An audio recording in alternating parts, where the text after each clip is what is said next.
So before we start our dilutions, we wanted to demonstrate what a meniscus is while we talk about it in the video. So the meniscus is this little bubble or semicircle thing on our flask, and Drew is going to explain why this happens and what it is. Okay, meniscus occurs as a result of the surface tension between the liquid molecules and their adhesion to the surface of the glass. These two forces kind of act against each other to make it both right up the wall a little and pull down in the middle to create that little dip that is the meniscus. You read it by reading the bottom of the dip at whatever line that is.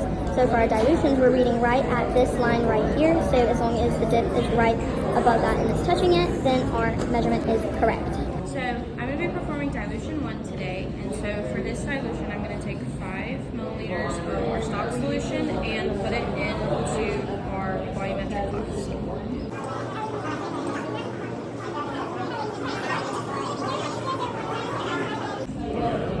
Okay, so as you can see, our stock solution is right at 5. It's about 5.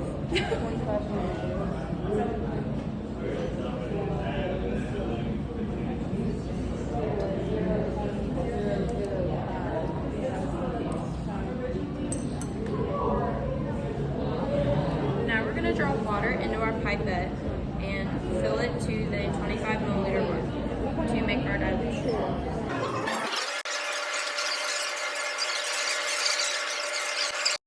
Since our solution is partially cloudy, we're going to go add ammonia to it so it turns clear again. I am now adding 10 drops of ammonia to our flask.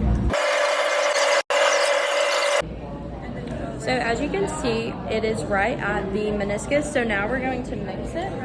And to do that, we put the cap on and slowly tilt it so the solution mixes together. I am now pouring dilution 1 into the beaker so we can use the volumetric flask for our other dilutions. So I'm going to be doing dilution 2. I'll be repeating the steps that we done in dilution 1. I'll be getting 5 of dilution 1.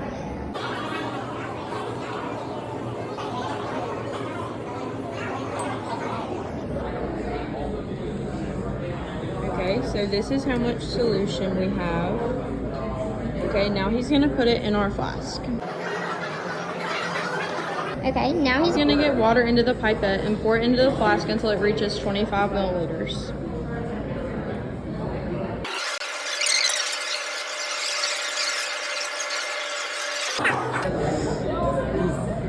Now he's going to use the plastic pipette so we can get an accurate measurement of the meniscus.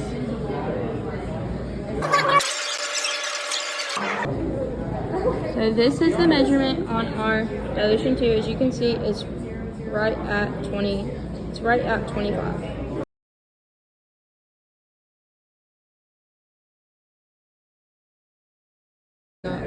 He is now performing titration number 3.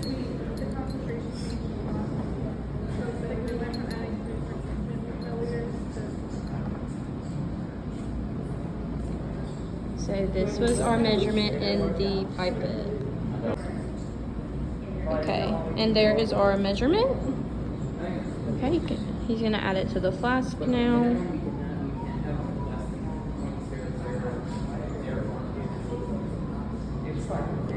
Okay, and now he's gonna add water the rest of the way to the meniscus.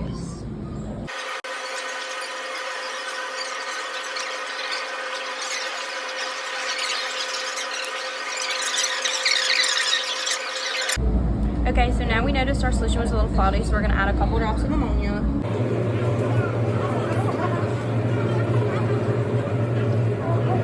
Here are the series of our 4 dilutions. This is a stock, dilution number 1, dilution number 2, and dilution number 3. Yeah, for each of the dilutions, you just take the molarity of the solution that you're diluting from, and I put it right here in this column, and you multiply it by the milliliters of that solution that we took and put into a new container, and I added water until we reached 25, so you divide by the volume 25 to get the molarity. This is just a solved form of the MV equals MV equation, and you do that down the chain, so D2 takes the molarity of the previous and it goes there, and dilution 3 takes the molarity of the previous and it goes there, and we have the dilution, the molarity for all 3 dilutions. Since we know the concentration and the starting volume of our stock solution, and we also know the volume of our first dilution, we can plug those into our equation to find the final concentration, or C2, of our first dilution.